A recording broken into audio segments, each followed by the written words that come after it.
I caught my daughter cheating, and now she wants me to beg her husband to stay. I, 52F, have a daughter, Emma, 28F, who has been married to her husband, Alex, 30M, for 5 years.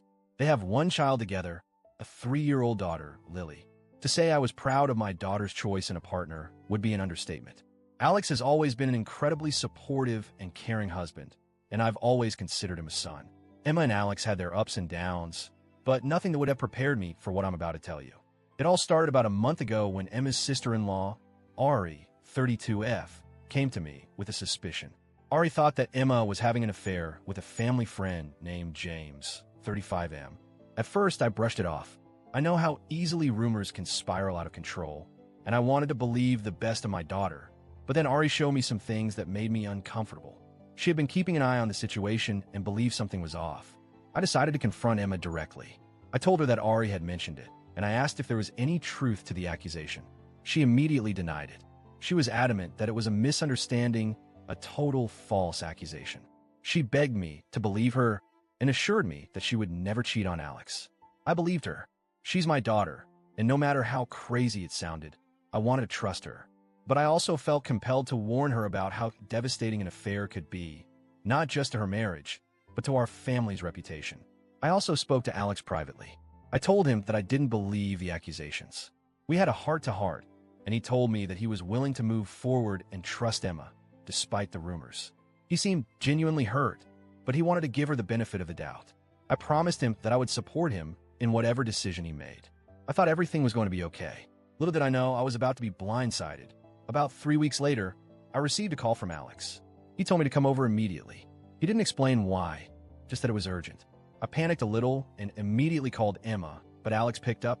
He reassured me that Emma was fine, but that he needed me to come over as soon as possible. When I got to their house, Alex was waiting for me. He led me into the living room and sat me down. I could see that he was visibly upset, but I had no idea what was going on. Then he did something that I will never forget. He took out his phone, opened WhatsApp, and showed me messages between Emma and James. My heart sank as I read the explicit messages that had been set to disappear after 24 hours. They were talking about meeting up at his place, and Emma had lied to Alex, telling him that she was going to a friend's house, a hairstylist named Rose. I felt like the ground beneath me had just disappeared. I was ashamed and disappointed, not just in Emma, but in myself for having trusted her so blindly.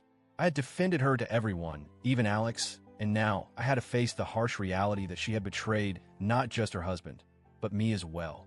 Alex was devastated. He told me that he was filing for divorce, and I didn't blame him.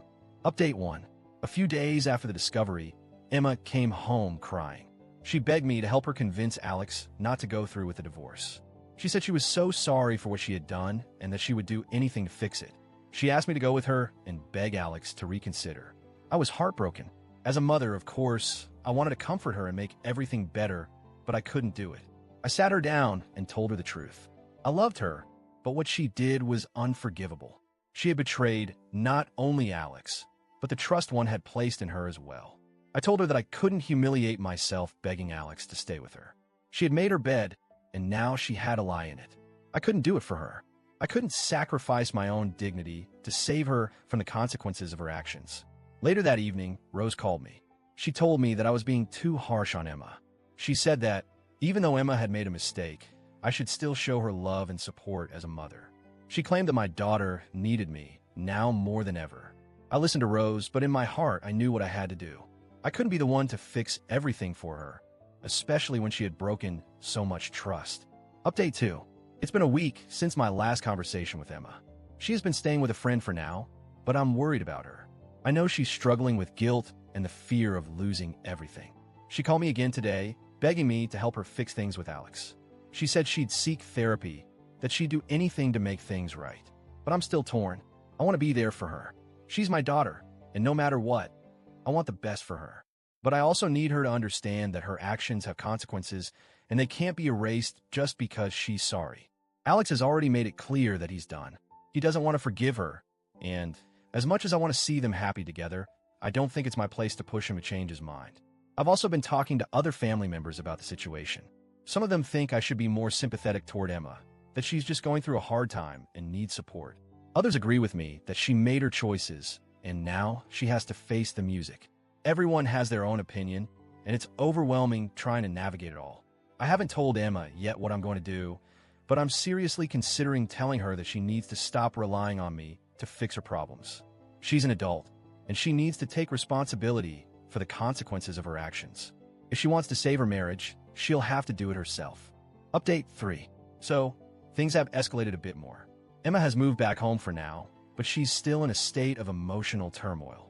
I can see that she regrets what she did, but she still hasn't fully grasped the weight of her actions. She came to me once again, asking if I could help mediate a conversation between her and Alex.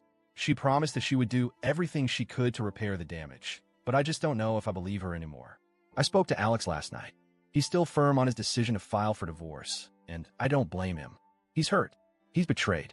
I just don't know how much longer I can keep this up. It's not just Emma who needs to heal, it's the entire family. I've had to sit down with other family members, including Alex's parents, and have difficult conversations about what happened. Everyone is heartbroken, but no one is offering a quick fix. I've made the decision that I won't intervene further. Emma is going to have to face the consequences of her actions on her own. I will always love her, but I can't support her in this. I've told her as much. She needs to figure out what's next without relying on me to solve her problems. I still feel guilty, though. As a mother, I want to fix everything, but I've learned that some things can't be fixed. Emma needs to learn from this, and sometimes the most loving thing you can do is let someone face the consequences of their choices. Update 4. It's been a while since I last posted about this, and I just wanted to give an update. Emma has been going to therapy, and while things aren't perfect, I can see that she's taking responsibility for what she did. She's not asking me to intervene anymore. She's slowly rebuilding her life, though I'm still unsure if she and Alex will ever reconcile. I think I did the right thing. As much as I wanted to protect her, I realized that sometimes the best thing we can do as parents is to let our children face the consequences of their actions. I'm proud of her for starting to take accountability, but I still don't know what the future holds for her and Alex. Thank you to everyone who offered advice and support. It's been a difficult journey, but I've learned a lot along the way. It's not easy watching your child go through something like this, but sometimes tough love is the only way forward.